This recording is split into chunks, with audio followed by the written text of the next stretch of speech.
Mr. Trump, I'm here because your CIA is saying that we Russians tried to make you win election. I know all lies made up by some very bitter people who need to move on. So you trust me more than American CIA? All I know is I won. Wow. Wow, this guy is blowing my mind.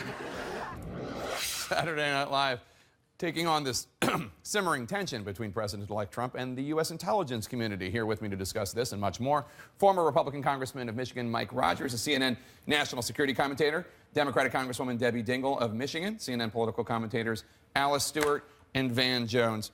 Congressman, try to explain this to me.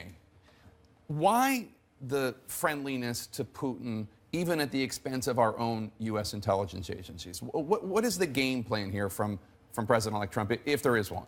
Well, I don't know. I would rethink their strategy a little bit. They're going to get the keys to every cabinet on January 21st. So they'll be able to do their own assessment on where they feel the intelligence community got it right or got it wrong. That I don't understand why you'd pick a fight early. But that being said, I do think that the president-elect is trying to find some places to work together with Russia, just like George W. Bush did, just like Barack Obama did, just like Hillary Clinton did. They all kind of came to that same train wreck at the end of the day in those conversations, but I think it's imperative for every president to believe that they're the ones that can bring an adversary to heel in certain places in the world and find that common ground. I think that's the same process going on with Donald Trump as it did all of our previous two other presidents. Congresswoman, you represent a lot of voters in working class Michigan, many of whom who voted for Donald Trump, who won the state. What do they make of all this? I don't think they know what to make. First of all, I think we got to remind ourselves that this is no longer politics. This is about national security.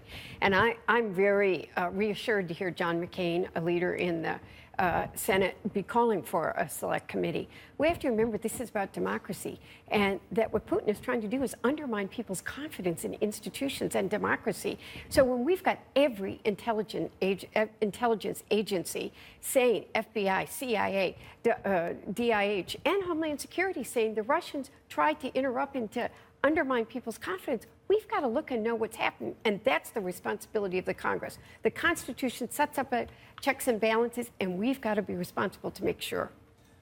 This is baffling to anybody with a functioning brainstem. I mean, we have to be honest about this. Yes, other presidents tried to say nice things about the Russians and other, warm things in their heart and they love, not in the face of an active attack on the country. Cyber war is real war. So you have an active attack on our country, and you have the president-elect cannot find it in himself to say this is wrong, and it needs to stop. Listen, he can respond personally to an attack. He can respond as a partisan to an attack, but he can't respond as a patriot to an attack. This is an attack on our country. And I just think that everybody's sitting here trying to pretend this is normal. This is not normal, and it's dangerous. Do you think, Alice, that one of the things going on here is that President-elect Trump is concerned that any acknowledgement of the Russian hack, which all 17 U.S. intelligence agencies now agree happened, right, although they disagree about what the motive was, that any acknowledgement feeds a narrative that he's an illegitimate president? Is that the concern? No, I think clearly there's one thing to keep in mind. There's one president at a time. And if you look at the cornerstone of Donald Trump's foreign policy, it is peace through strength, which is something that Putin will respond to.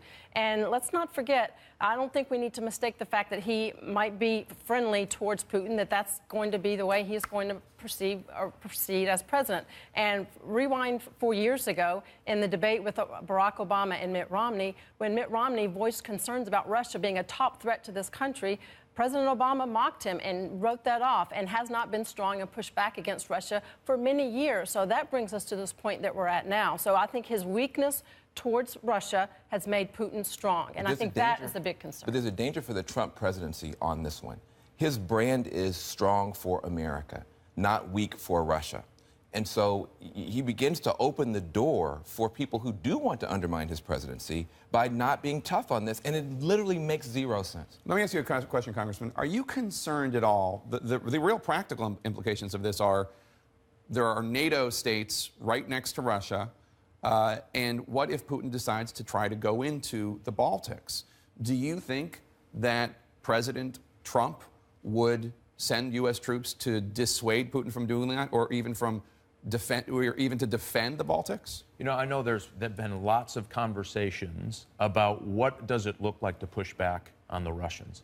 And so when you look at what happened in the last 8 years, you saw we really walked away from Ukraine. We walked away from the troop increase by Russians in this country of Georgia.